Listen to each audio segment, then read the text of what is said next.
The rain pattered gently against the glass windows of the upscale Manhattan restaurant as Lucas Grant stepped inside, adjusting his charcoal gray overcoat.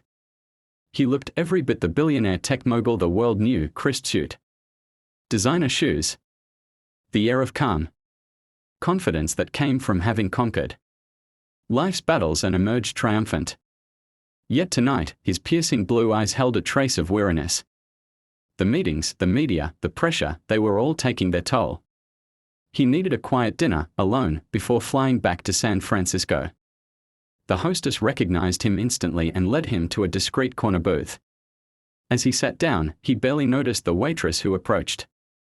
Not until she softly asked, "Would you like sparkling or still water?" That voice. Familiar. Warm. Unmistakable. Lucas looked up, and for a moment, his breath caught. Standing before him was a woman with tired eyes. Her dark hair tied loosely back. Wearing a plain uniform, but it was her. Emily Parker.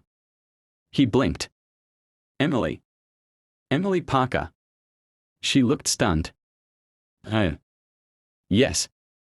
Lucas. Lucas Grant. He stood up, unable to hide his surprise. Wow. I can't believe it's you.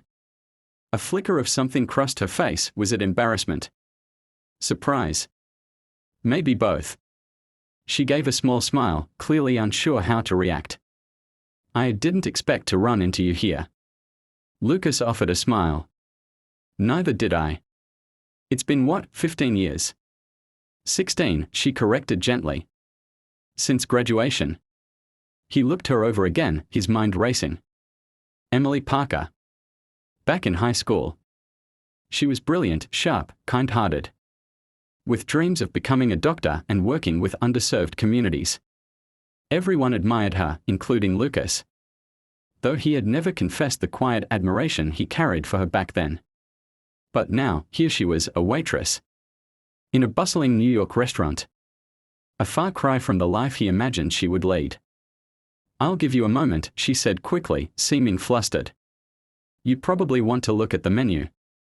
Before he could say more, she turned and walked away. Lucas watched her go, concern knitting his brows. Something didn't sit right. This wasn't the Emily he remembered, or rather. It was, but life had clearly worn her down. As he glanced at the menu, he barely read the items. His mind was flooded with memories, Emily staying late at school to tutor others. Her speech at graduation about changing the world through compassion. What had happened? When she returned a few minutes later, he gently asked, Emily. Do you have time to talk? After your shift maybe? She hesitated, looking uncomfortable. I don't think that's a good idea. Lucas leaned forward. Please. Just a conversation. I'd really like to know what you've been through. You were always someone I admired. Her expression softened slightly, and she finally nodded. My break is in 20 minutes. I'll meet you by the back patio. Lucas waited. When she came out, a thin cardigan thrown over her shoulders. They sat beneath the patio heaters. The city lights twinkling above them. So, he began gently, what happened, Emily? You were destined for great things. She let out a bitter laugh. Destiny doesn't pay medical bills. Lucas said nothing, sensing it was time to just listen. I got into Columbia, she began, her eyes distant. Full scholarship. First year of med school was amazing. Then, Mom got sick. Early onset Parkinson's. We couldn't afford full-time care. And my brother was only 12 at the time.